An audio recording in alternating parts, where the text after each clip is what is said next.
The FIA entered its annual awards weekend under heightened scrutiny as the organisation continues to face internal criticism and legal challenges over its election procedures.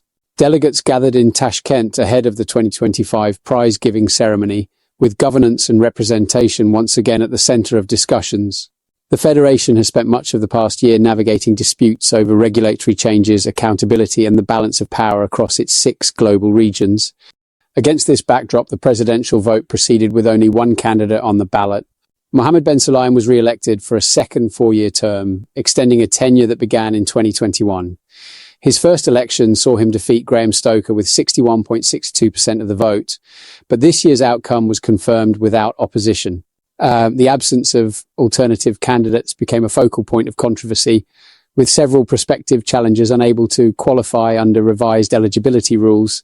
Tim Mayer, a former FIA steward, along with Laura Villas and Virginie Philippot, attempted to enter the race but were ultimately prevented from doing so because each candidate must present a slate of 7 vice presidents representing all FIA regions.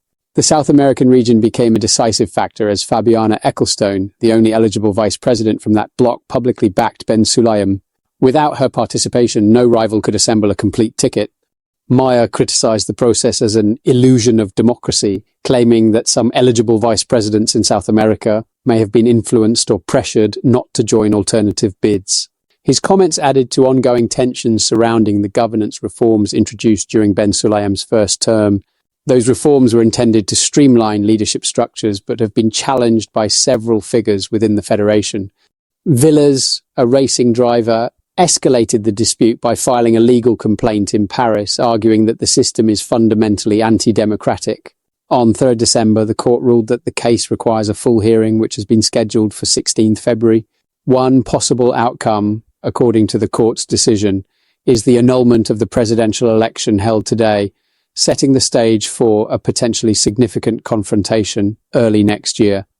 For now, bin Sulayem will continue in office and oversee the FIA through another period of regulatory transition, including the rollout of new rules across Formula 1, Formula 2 and Formula 3.